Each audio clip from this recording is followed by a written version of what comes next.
Hello, we're in the she shed today, and I am working on this beautiful transfer.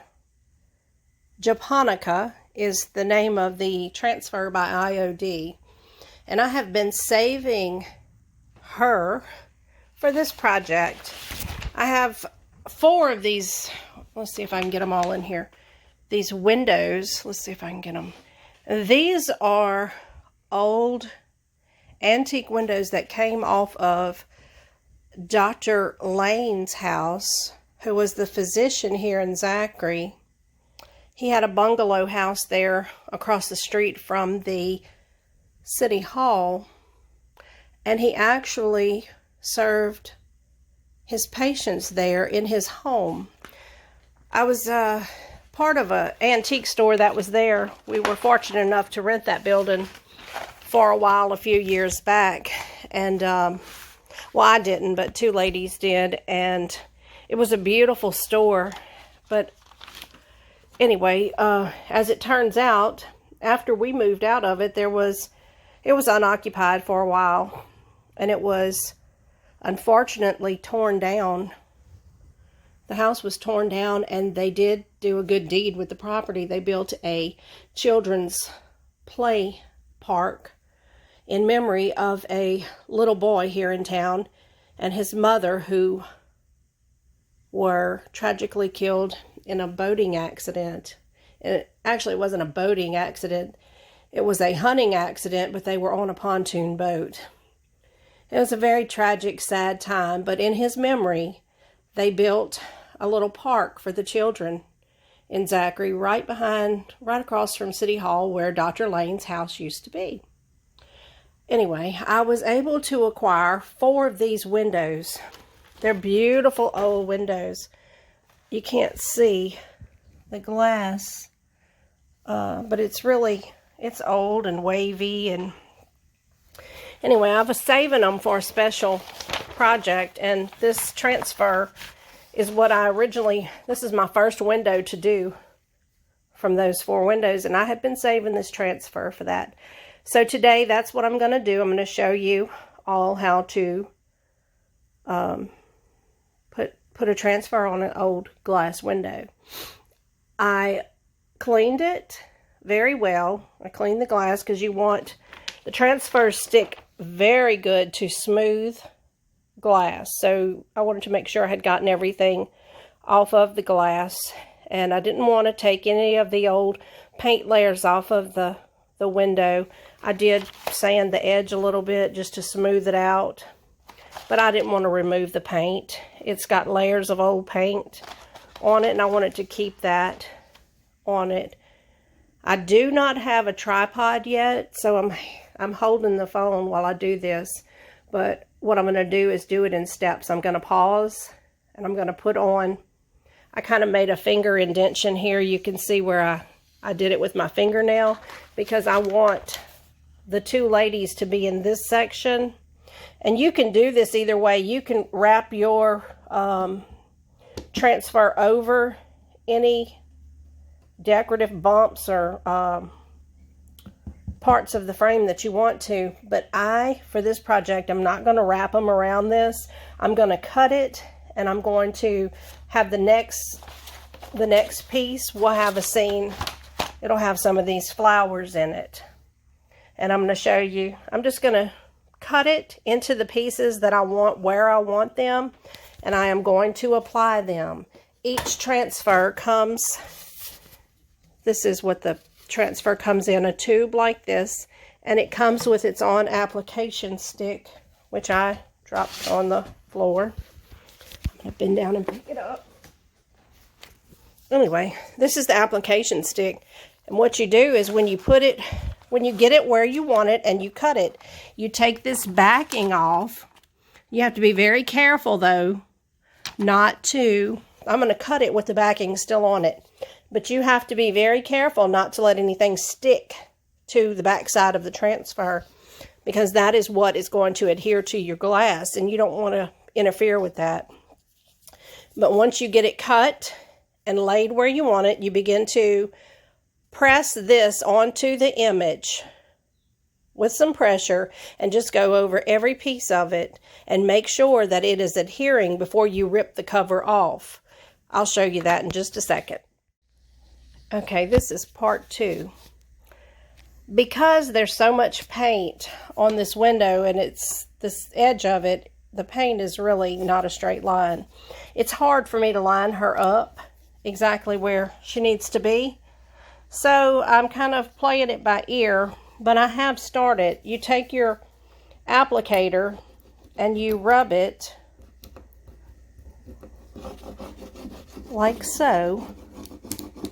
And you can hear it crackle and you can hear it coming off of, it's coming off of the backing. But you just continue to do this until you've got it all off. You see where the color is off, it has attached there. And the main thing is just to make sure you get it all laid out. And because it's not laying flat, it's going to be kind of hard for me to get it done, but it'll work. It's just going to take some time. So I'm going to get off of here and I'm going to work on it a little bit. It's kind of boring to just sit and watch me press this stick into this, but that's the principle we're using. And she's our first panel of our window. I'll be right back. Okay, so I've cut it and I have laid her where she needs to be. And I actually cut this piece off of the top because I'm going to move it up and I'm going to place these up in the top window panes. The good thing about these is you can cut the pieces. See where I continued the flower from here. I didn't want to wrap it around my wood, so I cut it and I continued it up at the top. Same thing with this. This flower carries on over to this pane, as well as the picks in her hat. They carry over. And I lined her dress up where it looks as though she's sitting inside the window, like you're looking in at her. And again, you continue to rub your image with your application stick, and you try not to move it. Once it kind of sticks to it, you're good, but you should really put a piece of tape to hold it down.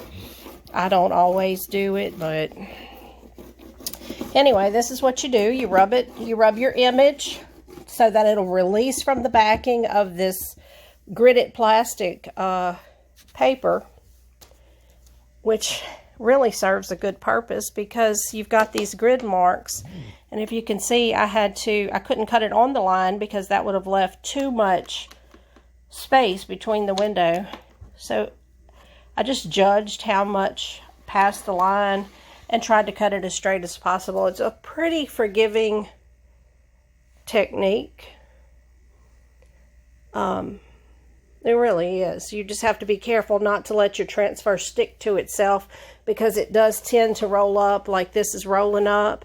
It will tend to roll up on itself and then your transfer will be ruined. So you don't want to do that. But as long as you leave it open, and this is the backing, this is what was behind the clear paper and the transfer, and it's just a slick backing that won't stick to the transfer, but it protects it from getting any dirt or dust or sticking on itself. So once you get it where you want it, I just pulled a little bit out right here of this, and then when I got it exactly where I wanted it, I went ahead and pulled the white backing out from under the transfer. But you just continue to rub it on, and then once you're sure that it is all adhered to your glass, you'll pick up the clear plastic. I'll show you the next step. This is really coming out beautiful. It's exactly like I thought it would be, like I envisioned in my mind. You just kind of continue, after you pick your plastic up, just rub it and make sure that there's no air bubbles or anything you need to press out of it. But it is adhering really well, and it is so pretty. it's just gorgeous, just like I thought it would be. So I'm going to add the next panel. I'm going to cut a piece of this one, which is just going to be some flowers, and I'm going to add it right next to it so it looks like it's just carrying on behind it. And then I'm going to add some of the little bird in the window pane and some of the extra black stuff up in the little 4 panels at the top. But it's going to be beautiful. And when I finish completely putting all of the transfer on, this particular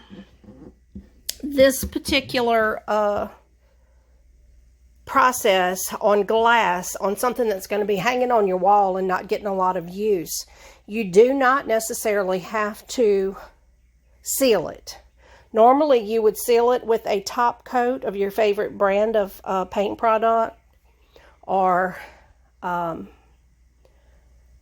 wax. You can use wax on it also, like a clear wax.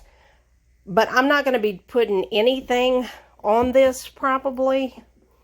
It's not, unfortunately, it does not do well in the weather. So I wouldn't recommend putting it in direct sunlight or even outside. But it's great for interior decorating. And if you were going to use a transfer on furniture, of course, you have to seal it before you... That's a topic for another day. But actually, if you're putting it on a painted product like this workbench, this tea card here, you will paint your item,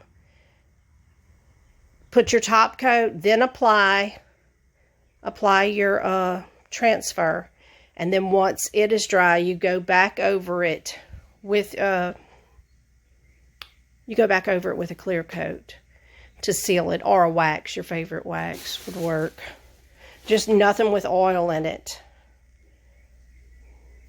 But anyway, the window is coming out gorgeous. I can't wait to show you the final product. Okay, as I'm holding this down, I'm going to show you what I decided to do. I decided to, since the whole transfer is not going to fit on the window, I decided I would rather have this part, and I really want the big beautiful pink flower there in this panel. So it's not going to fit. So what I'll do is I will cut this part out, this little peach flower, and I'll save it for another project. And that's another thing, you can always mix and match your leftovers and create something totally unique to you. You can actually cut any of these transfers and use them together, or use them with stamps or molds. You can add your own touch to make it totally unique. There's so many options to use the product, and it doesn't always have to be just like it is printed on the sheet. You can mix them up and lay them out how you want, and it becomes your own work of art. So I just wanted to let you know that's what we're going to do. We're going to take this part out, and we're not going to use it today, but I'm going to save it. I've got a stack. I save them all my pieces, and eventually there will be something that needs that. I'll be right back. So this was a little tricky. I cut it. These I lined up on all the ones to the 3 to the right. I'm sorry, to the left. I lined up against this edge. And when I say I lined up, I lined them up to this side and I worked away. This one here, because it doesn't have a definite left border, I worked off of this side and I'm pushing it this way. But you can see why I cut those peach flowers out, because I just wanted these two big pink blooms to be. And then this black, just the black, which you see up here, I'm going to try to just kind of run some up this way and back this way to blend it all together. But it's stunning, it really is. I'm going to go ahead and finish adhering this to my window, and I'll show you the next step. So here's the finished product. I couldn't put it on my walls in here to show you because my walls are all multicolored, you know. And it's very busy. It needs to go on a wall with a solid color background. But it's beautiful. And that's the last thing I needed to do, is hang a D-ring on the back. 1 or 2, your preference. I try to hang 1 heavy-duty D-ring on the back so that I don't have to find 2 studs. Sometimes it's easier if the window or your board, whatever you're working on, is too big. Sometimes you have to do 2. But on this one, I'm going to try to do just a D-ring in the center at the top on the back side to hang it. And it would look great on a wall of color, some color, that would really make the colors in the frame pop. So there you go. A historic window from Zachary, Louisiana, all done up with an oriental design on it, and it is absolutely gorgeous. Thank you for watching.